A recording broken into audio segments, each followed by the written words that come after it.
actually, before we start, I'm going to give you all 3 words. I want you to repeat after me. And I'll explain later, and don't write them down. No cheating. Okay. Okay, the first word is apple. The second word is book. Third word is tree. Tree. Okay, and again, I'll go over that in a little bit. All right. So we're going to start out with our case study. Okay. A quick question: is it breaching confidentiality if someone we know? Is that okay? Or As long as it's okay with that person. okay. All right. So this is actually a real case study that happened to me this year, and this is actually about my mother. Okay. So she was 53 years old, and actually she was 52 when this began. She was brought to the doctor by me because I was concerned for her. She'd been acting very weird, very abnormal, and I was very worried about her. So I took her to the doctor. A little bit of history.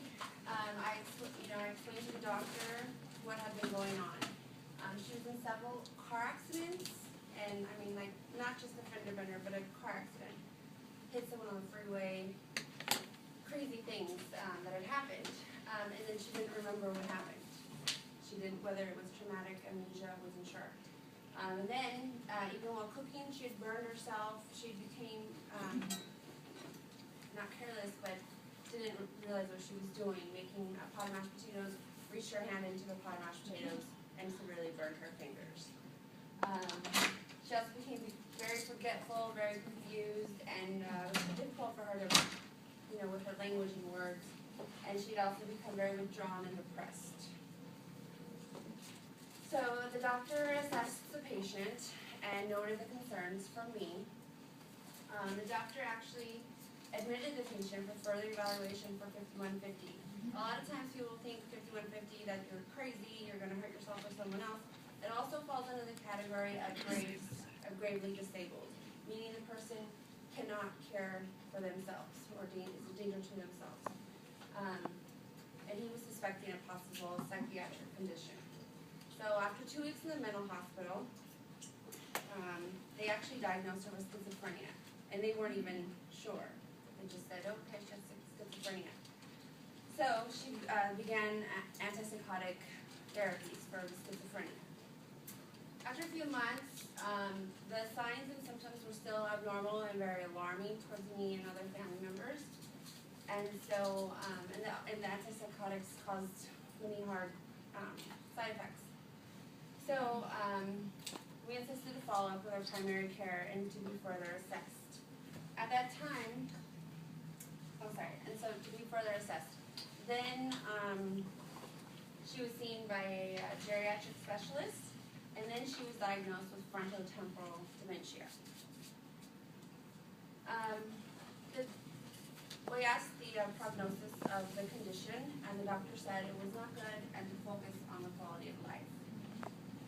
So she ended up requiring complete assistance with all of her ADLs, activities of your daily life, so dressing, bathing, many things like that.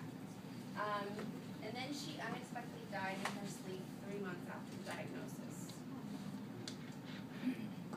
So, what is dementia?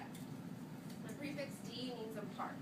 Suffix mens comes from mentis or mind, so your mind being apart or not completely intact. It's a kind of mental ability interfering with activities of daily life. It is chronic, it is progressive, and it's usually a permanent deterioration of your cognition. So again, it's not a specific disease, it's rather a condition associated with many pathological processes. Kind of re-emphasizes what it said, progressive, continuing decline with memory and other cognitive changes. Personality behavior changes also accompany the cognitive changes. Alright, so how to diagnose dementia? First you want to identify the patient's mental status. Are they alert and oriented? Do they know the day? Do they know the year? Do they know who the president is? which with my case study, my mom was very confused, and actually all of those, she didn't know who the president was. She thought it was 1963, so I said, oh, you're only 3 years old. So that's what you want to start with first. Another very helpful assessment that many doctors will use is this mini cog test, which is a mini cognition test. And basically, that's where those 3 words come back. Does anyone remember those 3 words? How about luxury tree? Okay, great. None of you have dementia. So those are just simple things that a person with dementia, and also the clock is listed here because they will ask the patient draw a clock, and can they write it in the right order, or how do they do it? And they'll pay attention to that.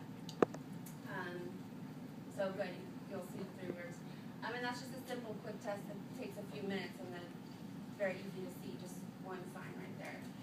They're also going to order a CT and an MRI to rule out any atrophy in the brain, or maybe even clots or any other abnormalities within the brain. All right, and then we're just going to show a quick video because we are going to go into different types of dementia. This right here is between Alzheimer's and dementia, and distinguishing is Hello, I'm Dr. Denise Compton, and I'm a clinical psychologist at the Institute on Aging at UAMS. There is a lot of confusion around the meaning of the term dementia and how that relates to Alzheimer's and other diseases. So, to explain that, dementia is really a very broad umbrella term.